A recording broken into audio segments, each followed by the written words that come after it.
Desiree. I'm back with another astrology video, so thank you for stopping by my channel if you're new, and let's get right into it. Basically, today I'm going to talk about the part of fortune, or the lot of spirit, however you have heard of it before. If you are not familiar with that, it is a calculation in your birth chart, your astrology chart, of your sun, moon, and ascendant. Now, if you have a day or a night chart, it will be a different calculation. So you can go to astro.com. I'll put their link below and you can find where your part of fortune is. The part of fortune in classic myth, it is Fortuna, who is the firstborn daughter of Jupiter, and she is the Italian goddess of destiny. I really love the idea of the part of fortune. It does hold true to the name. I think it holds a different type of a truth, more so your spiritual growth and your spiritual part of fortune, aside from the physical. It's really leaves the ego behind. It has nothing to do with your ego. It's where you find most happiness in your life through your spiritual ventures. Basically allows, if you allow the energy in that area to flow freely, you will be more happy and more fulfilled. And it's like where your true happiness lies in your life. If that's in a materialistic sign or house, it will maybe have to do more with the material world. If not, it's more for spiritual growth. So first of all, I wanted to do the part of fortune in Aries, and now I'm going to talk about this in the form of a composite chart. So if you know what a composite chart is, that is a chart between two people in a relationship. You make this chart through taking your own charts and making a new chart. It's basically like the birth chart of a relationship.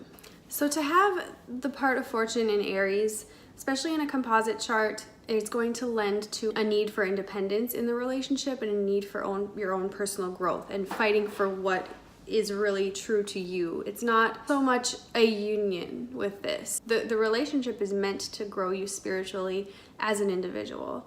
You know, whether that means that you're going to be together for a long time or break up.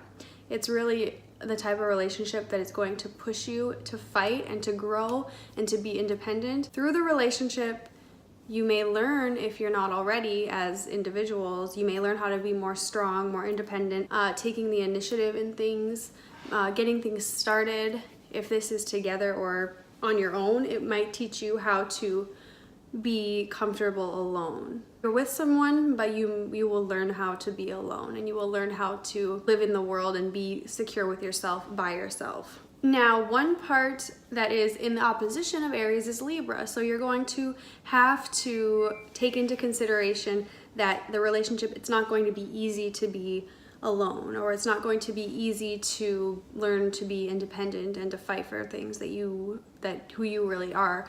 You're going to probably have a pull to be dependent on one another, or a pull to be together all the time, or to do everything together, or to even be a little bit fake or overly nice or overly agreeable, or just really to be not who you are. And it might not even be conscious, because part of fortune is really an unconscious place. So in a relationship, when your part of fortune is in Aries opposing Libra, there's an energy there that pulls you to want to be agreeable and want to have balance and want to, you know, sometimes not purposely, but be fake or be not yourself just to please the other. So it's going to be easy for you in the relationship, or both of you, to be swayed by the other person's opinions. If you're going towards a goal, it's going to be easy to get off track, and especially in the aspect of thinking of the other person. You're not going to feel comfortable doing things because they don't want you to, or they don't want to do it with you, and you always are considering the other. So you're in this balance of trying to fight and go for what you want and who you are, and learning about your individual self, and learning to be independent, and learning to be strong and confident, and take initiative in the things that who you really are. Like Aries is the first sign. It's who you birth in this world to be. So you are going to be learning how to do that while balancing the relationship, whether that turns out to work and you can do those things and you can initiate and balance, or you know, whether the balance gets offset and you need to leave the relationship to pursue who you really are. There will be a very challenging energy and challenging push to stay and make the relationship work and make it happy and make it balanced, and to run away and leave and go after your vision and your dream and what you're really here to do. So that's really the basis of it, and I can't say that it's going to be something that's easy or not, but typically you're going to have to grow. If this will make you grow, whether you want to or not, through relationship. The 1st and the 7th house are the signs. I mean, they're the 1st, the 7th, the 4th, and the 10th. Those are the axes. And your 1st and your 7th is relationships. So Aries rules the 1st house, Libra rules the 7th house. They're opposite. They are very important. So if you have your part of fortune in these places, you're meant to be together. This is something that you came here to learn about. And if it's in Aries, it's going to be having to learn how to be independent and how to take care of yourself and how to fight for who you are and what you want, and how to not always be agreeable and not always do what the other person wants or needs or thinks you should do.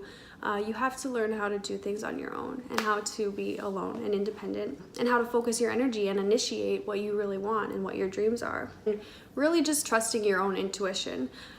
Aries is the main sign of intuition. It's your first breath out of this when you come out of the womb. Aries is your first, the baby screaming. It's the intuition that you know in your head, and but then you fall back to because you want to please a partner.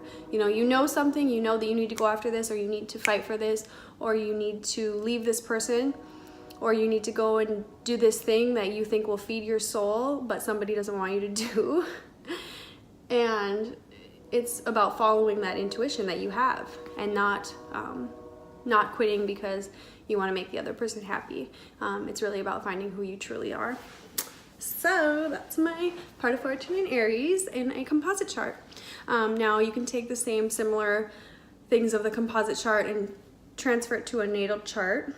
Really the same words, the same verbiage in your own life.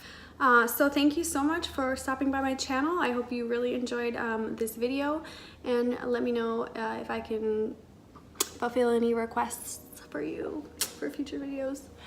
Take care, guys, and follow your part of fortune.